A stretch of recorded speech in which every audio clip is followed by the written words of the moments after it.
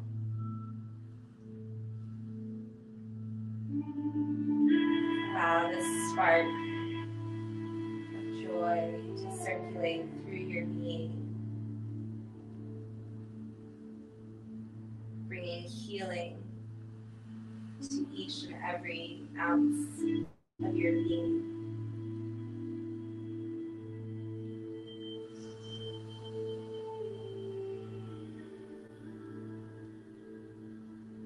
Om Shanti Shanti Shanti.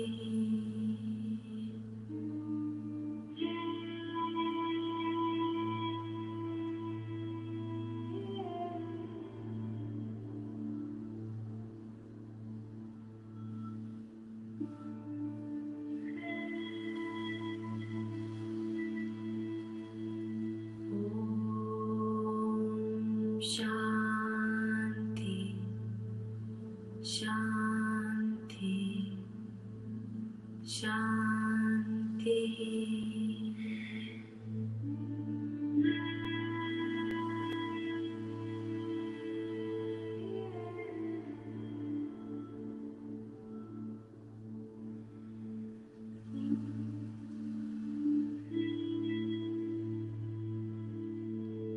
Om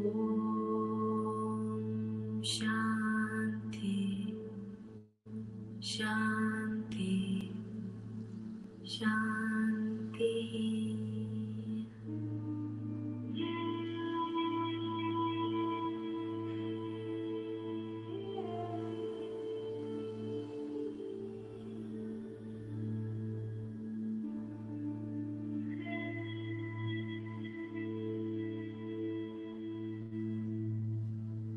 Om Shanti Shanti Shanti.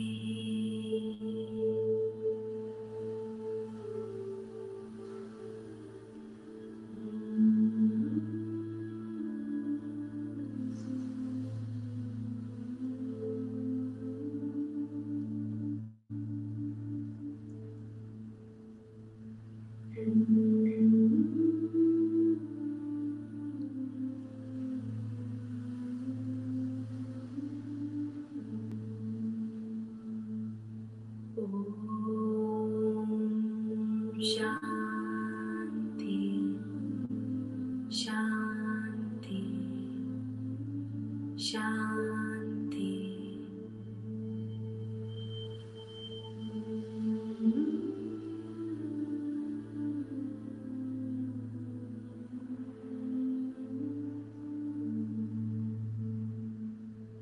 Om Shanti Shanti Shanti.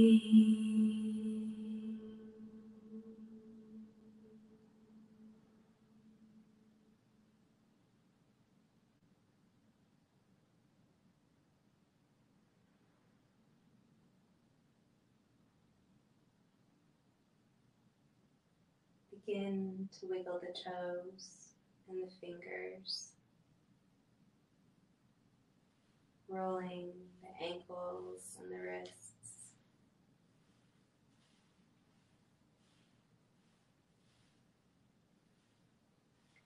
Bringing the knees into the chest, rocking side to side, giving the lower back a little massage.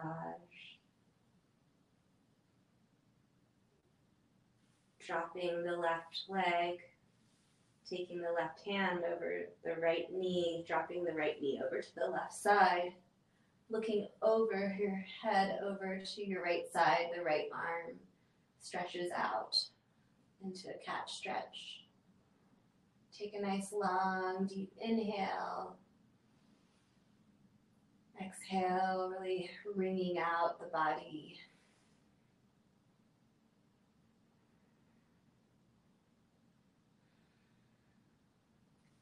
Inhale, bringing knees back into the chest, switching legs. Now the right leg straightens. The right hand crosses over to the left knee drops to the right side. Left arm opens and we look at the left hand. Taking a nice long deep inhale, exhale, wringing out this side of the body.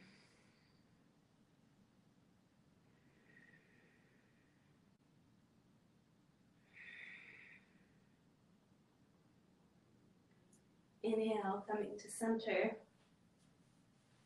rolling up and down the spine until you find yourself seated.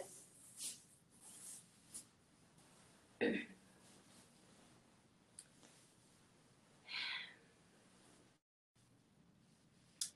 so, before we close, I just want to, I feel like I've kind of brought it home a little bit throughout the whole session, but I just want you to really consider the way in which this is a new phase time. There's a lot of scary uncertainty, unknown that is in this time. And we have the ability to become our own leaders and stand up and to fight for what is right. We have the ability to stand up and set the tone, plant the seeds for this new cycle that we're coming into. This is a brand new phase, not just from the Corona experience. I mean, that is a huge part of it. But in addition to that, this is a huge phase that we are entering into. This is an astrological moment that has not happened in hundreds of years, and it is happening right now, and you are alive and you are conscious enough to be in this class setting intentions, and you have the ability to activate that soul's desire and to change the world with it. You have that opportunity, and so I just really want to invite you to awaken your heart warrior, the highest octave of your warrior, and to stand up in this time and to use your voice and to use your gifts and your talents and to bring that courageous, unique expression of soul, you, into this world in full force, in full creative blossoming. No matter what people think about it, just do it. Do you. Live from that gut place of instinct and activate your life. Stand up for your life. So let's go ahead on that note and close out. Thank you all so much for coming. Let's rub our hands together, pausing the hands at heart center. And we're going to do a nice long Sat, short Nam to close. Inhale. Sat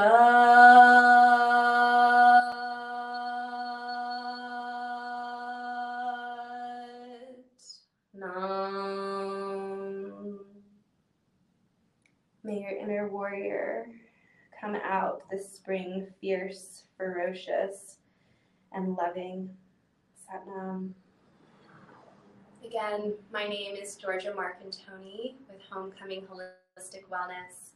I'm an astrologer, a holistic wellness coach, Kundalini Yoga Teacher, and sacred space designer.